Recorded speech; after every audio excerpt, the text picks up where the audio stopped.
Hello दोस्तों, नमस्कार। कैसे आप लोग? आशा है कि आप लोग बहुत अच्छे होंगे। चलिए दोस्तों, आज बात करते हैं यूजीसी नेट पेपर फर्स्ट, जिसमें आज का आपका टॉपिक है हायर एजुकेशन।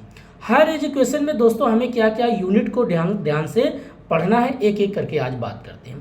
पहला आपका जो आता है एंशियंट एजुकेशन, अर्थात जिसमें इंस्टीट्यूशनल ऑफ हायर एजुकेशन बोलते हैं, एंड एंशियंट इंडिया करके प्राचीन भारत की जो बेसिक जो एजुकेशन क्या क्या थी, जिसमें आप पढ़ते हैं गुरुकुल एजुकेशन क्या थी, संस्थागत इंस्टीट्यूशनल एजुकेशन क्या थी और लिटरेचर क्या थी। ये बेसिक चीज़ें आप पढ़ते हैं।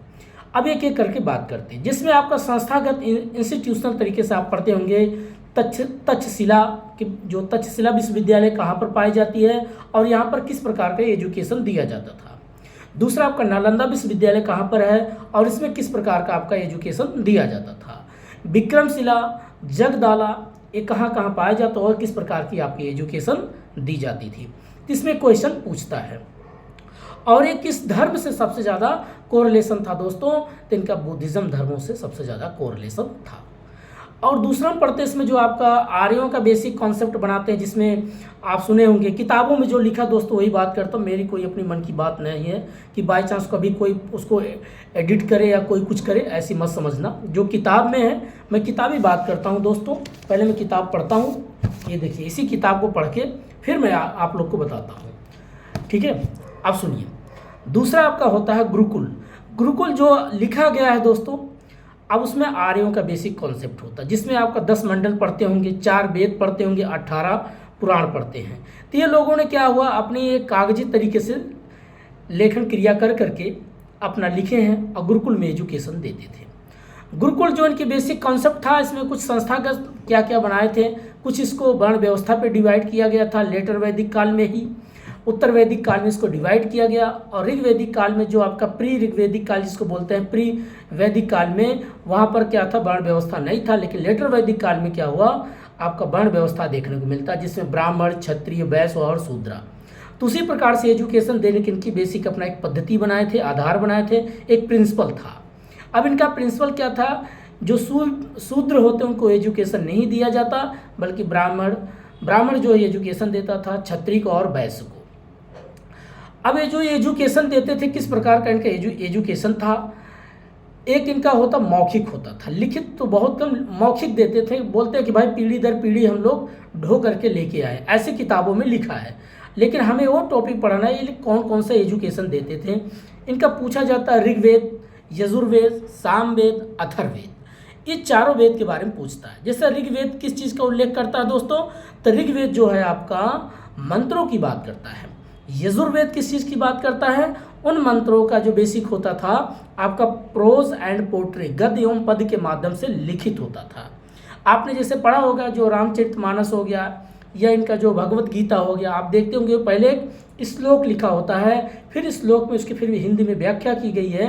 तो इसी प्रकार से इनका क्या होता था, यजुर्वेद में उसे लेखन किया गया।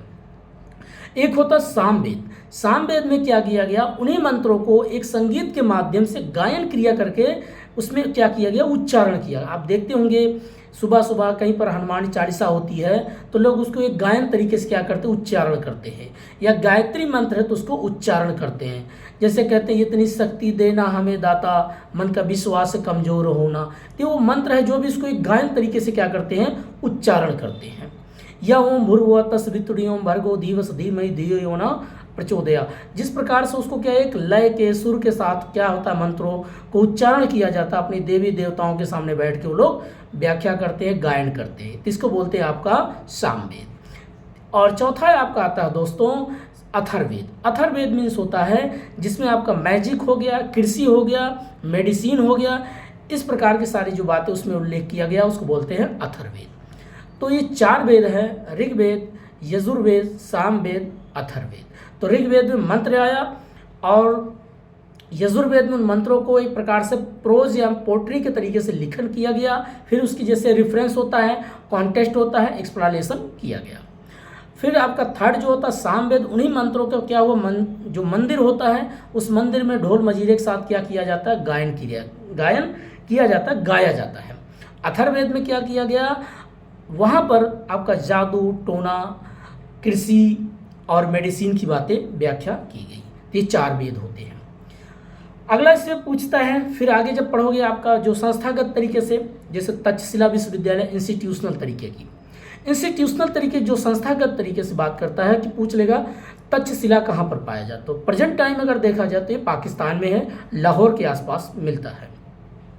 फिर पूछा जाएगा तक्षशिला में कौन सी ऐसी एजुकेशन दी जाती थी या कौन से धर्म से कोरिलेशन था, तो ये बुद्धिज्म से था। जितने संस्थागत चीज़ें मिलेंगी दोस्तों सब बुद्धिज्म से ही कोरिलेशन था।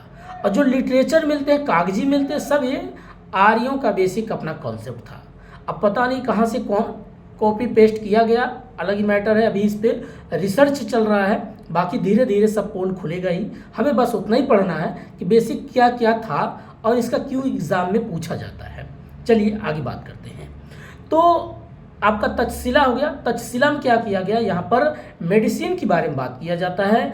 जैसे आप पढ़े होंगे चरक संहिता की जो बुक होती है, तो चरक संहिता कॉन्सेप्ट कहाँ से मिलता है, ये आपका तक्षशिला से मिलता है। दूसरा होता है आपका विक्रमशिला। विक्रमशिला में क्या होता था दोस्तों, ये जो है यहाँ पर आपका एक प्रकार से देखा जाए तो जादू टोना, एक प्रकार से यहाँ पर एस्ट्रोलॉजर, जैसे आजकल लोग हस्तरेखा देखते हैं कि हस्तरेखा हम देख के बता सकते हैं आपका भविष्य क्या होगा। जो भविष्य का बेसिक कॉन्सेप्ट बताते हैं, ये कहाँ पढ़ाया जाता था, ये आपका था विक्रमशिला में।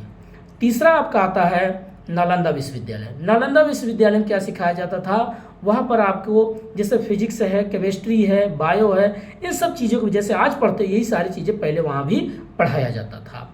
और जीवन क्या है, स्पिरिचुअल क्या है, किस तरीके, स्पिरिचुअल मतलब आध्यात्म क्या है, नेचर क्या है, हर एक चीज़ से आपको कोरिलेशन किया जाता था, एक प्रकार से सिखाया जाता था।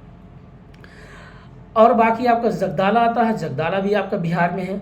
वहाँ पर क्या किया जाता था, वहाँ पर जैसे महायान का कॉन्सेप्ट जो मिलता है आपका, हीनयान महायान, तो ये सारी चीज़ें वहाँ पर आप देखते होंगे सिखाया जाता था कि हीनयान क्या था, महायान क्या था, बुद्धिज़्म से जुड़ी काफ़ी चीज़ें वहाँ पर सिखाया जाता था। तो अभी जो रिसर्च कुछ टॉपिक मिल रहे हैं मैं उसी पे बात कर रहा हूँ। फिर उसके बाद जब आपका एंशियंट हो जाता है, इंस्टीट्यूशनल और लिटरेचर, या आपका आर्यों या लेटर, ऋग्वैदिक काल या उत्तर वैदिक काल के बेसिक चीज़ें हो गया। फिर दूसरा टॉपिक आपका इसमें शुरू होता है pre education and post education. जब 1947 से पहले 1773 से लेकर के जो ईस्ट इंडिया कंपनी की स्थापना होती है और 18वीं शताब्दी से 1813 से लेकर के चार्टर्ड एक्ट जो आता है, वहाँ से लेकर 1947 तक के जितने भी उसमें नए नए कानून, नए नए अधिनियम बनाए गए, जो भारत में एजुकेशन का बेसिक आधार रखा गया, वो आपका अंग्रेजों का एजुकेशन बेसिक बोला जाता है, जिसको बोलते हैं प्री एजुकेशन। और 1947 के बाद जैसे आप पढ़ते हो कोठारी कमीशन क्या है, राधा कृष्ण कमेटी क्या है, इस प्रकार की जो आप सारी संस्थाओं के बारे में पढ़ते हैं, ये होता है आपका पोस्ट एजुकेशन। तो हमें प्री और पोस्ट एजुकेशन ब्रीफ में एक बार समरी करके सभी संस्थाओं को याद रखना, कौन सी संस्था किस सन में आई और कौन कौन से कमीशन आया, उसका क्या प्रयोग हुआ, अंग्रेजों का जो बेसिक एजुकेशन था उन्होंने क्या दिया, उनका बेसिक कॉन्सेप्ट यही था दोस्तों कि भारत के लोगों को एक प्रकार से दिखने में तो इंडियन हो, बट मानसिक रूप से पूरे अंग्रेज बने, क्योंकि वो इसीलिए चाहते थे कि हमारे लिए काम करेंगे। ये था जो आपका प्री एजुकेशन। पोस्ट एजुकेशन में क्या किया गया, भारत जब स्वतंत्र हुआ तो अपने तरीके से अपनी भारत को डेवलप करने के लिए 3 4 5 अलग अलग तरीके से एजुकेशन को डिवाइड किया गया। रिफॉर्म किया गया, 1960 में किया गया, 1918 में किया, 1972 में किया गया, 1919 में किया गया, आपकी 2020 में किया गया। इस प्रकार से अलग अलग आपको सन को याद रखना है, कौन कौन सी कमेटी आई, कौन कौन सी कमीशन आया और उस कमीशन का क्या योगदान था। जैसे आपका प्राइमरी एजुकेशन को लेकर के क्या सोचा गया, आपका जूनियर हाई स्कूल तक की एजुकेशन को लेकर क्या सोचा गया, 12th क्लास तक के बच्चों के लिए क्या पॉलिसी लाया गया। तो इस प्रकार से आपको हर एक पॉलिसी को पढ़ना है और कौन कौन सी कमेटियाँ आई थी, कौन कौन से कमीशन बने थे, उसको याद रखना है। ये होता pre and post education. Next आप अगला पढ़ते इसके बाद आपका ओरिएंटल एजुकेशन क्या है, न्यू ओरिएंटल एजुकेशन क्या है। ओरिएंटल मीन्स होता था एक प्रकार से जो ओल्ड एजुकेशन कॉन्सेप्ट होता था दोस्तों, जिसमें फेस टू फेस जो बच्चे पढ़ते थे। आज अगर देखा न्यू ओरिएंटल एजुकेशन क्या होगा, जिसमें ओपन लर्निंग, आप जैसे इग्नू हो गया, घर बैठे ही पढ़ाई करो, आप पेपर दो और एग्ज़ाम दो, घर बैठ के ही अपनी तैयारी करो, उसको बोलते हैं ओपन लर्निंग एजुकेशन, जिसको बोलते हैं new oriental education basic concept. ठीक है, अगला फिर पढ़ते इसमें आपका value of environment and education. अब जो वैल्यू है इन्वायरमेंट का क्या बेसिक महत्व और आपका पर्यावरण का। तो जैसे आपने पढ़ाई किया तो कम से कम पढ़ाई के साथ साथ इन्वायरमेंट का बेसिक क्या महत्व होना चाहिए। देखिए क्योंकि भाई आपने अगर पढ़े लिखे समाज बेहतर हो तो पर्यावरण को भी बारे में सोचना बहुत ज़रूरी है। जैसे आज के समय में देखिए इतनी टेम्परेचर 46, 45, ये टेम्परेचर इतना बढ़ने के पीछे क्या कारण है भाई। पेड़ पौधे अगर कटते जाएंगे तो टेम्परेचर बढ़ेगा ही, क्लाइमेट चेंज होगा, ग्लोबल वार्मिंग बढ़ेगा। तो इससे क्या होगा, जब क्लाइमेट चेंज होगा तो कहीं पर बारिश ज़्यादा होगा, कहीं बारिश कम होगा। इस टेम्परेचर की वजह से कहीं जंगलों में आग लगेगा, कहीं नदियाँ सूख जाएंगी, कहीं स्कैरसिटी ऑफ वाटर को प्रॉब्लम होगा।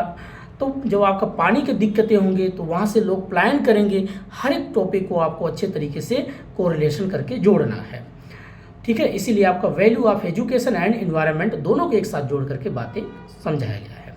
नेक्स्ट टॉपिक इसमें एक और पढ़ते हैं, प्रोफेशनल क्या है, टेक्निकल क्या है और स्किल्ड क्या है।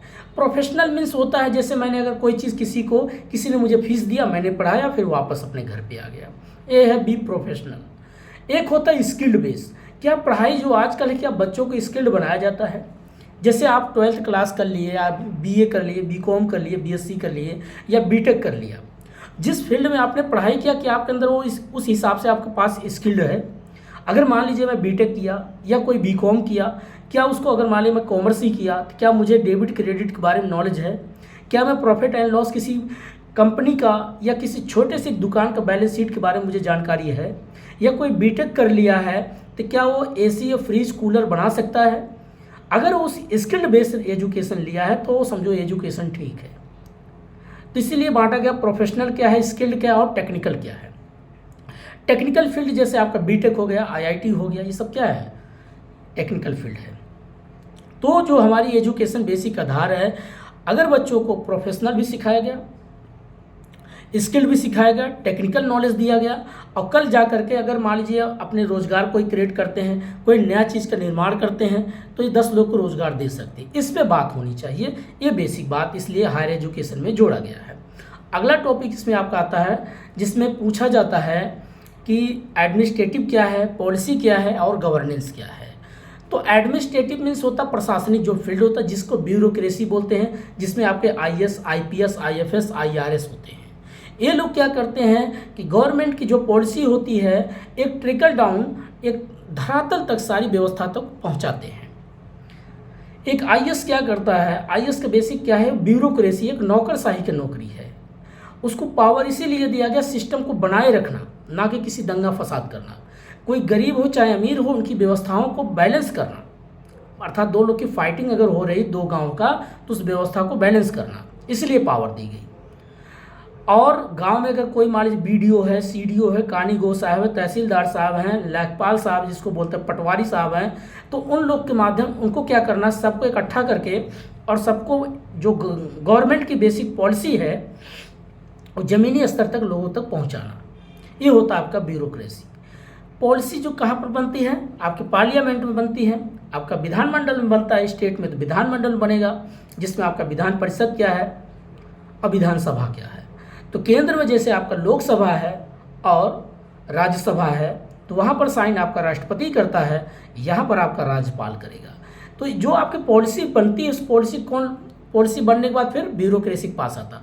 उस ब्यूरोक्रेसी क्या करता है, नौकरशाही क्या करता है, आम जनता तक, आम व्यक्ति तक उस बात को पहुंचाता है।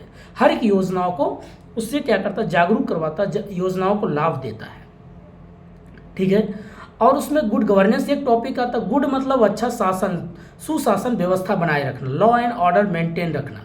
अब कभी काल लोग कहते हैं यहाँ पर कोई लॉ एंड ऑर्डर की मेंटेन ही नहीं है। शासन मतलब बहुत अच्छा होना चाहिए। किसी का भी सत्ता हो, किसी का भी सरकार हो, चाहे स्टेट में हो चाहे केंद्र में हो, उसको सुशासन को व्यवस्था करना, बनाए रखना।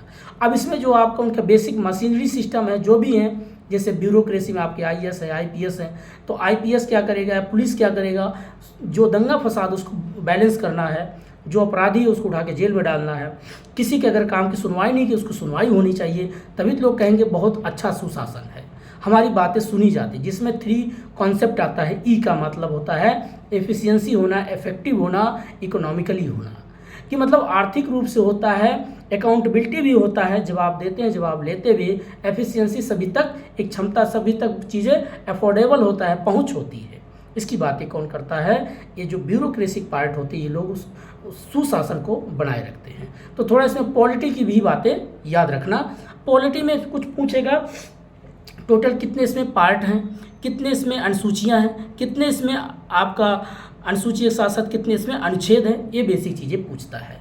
तो अनुच्छेद पहले देखा जाए 395 थे, प्रेजेंट टाइम में अब तो 450 के लगभग हो गए।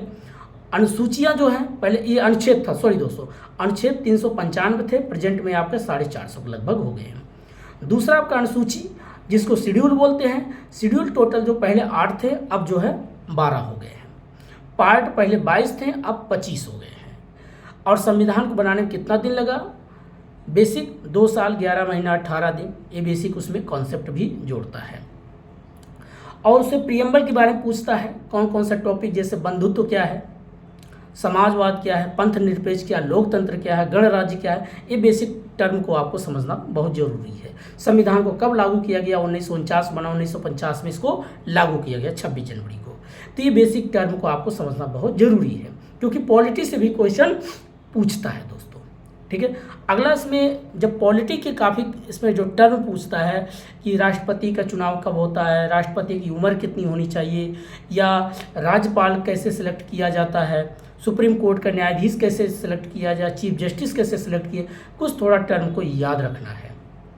कॉन्स्टिट्यूशनल पार्ट क्या है, नॉन कॉन्स्टिट्यूशनल पार्ट क्या है, संवैधानिक क्या है, गैर संवैधानिक पार्ट क्या है। संवैधानिक वो पार्ट होती है जिसमें आर्टिकल से जुड़ा होता है, और जो नॉन कॉन्स्टिट्यूशनल होता है उसमें आर्टिकल नहीं होता। तो ये बेसिक चीज़ आपको याद रखना है। लोकसभा, राज्यसभा और पार्लियामेंट किस आर्टिकल के अंतर्गत है? 79 में आता है, या 81 में कौन आता है, 80 में कौन आता है, 80 में कौन आता है, 81 में कौन आता है, 79 में कौन आता है, इनको भी याद रखना। विधानमंडल के बारे में भी याद रखना, हर एक राज्य में होता है, कितने विधानसभा है, कितने विधान परिषद है, टोटल प्रेजेंट टाइम में कितने विधान परिषद हैं पूरे भारत में, तो उसको याद रखना। तो बस एक छोटा सा वीडियो था, समरी करके बनाया। कल जो है पूरा विशेष तरीके से अच्छे से इसकी एक्सप्लेनेशन करते हुए एक एक टर्म की पूरे व्याख्या करेंगे। तो आज इतना ही दोस्तों, तब तक के लिए नमस्कार, जय हिंद, गुड नाइट, शुभ रात्रि।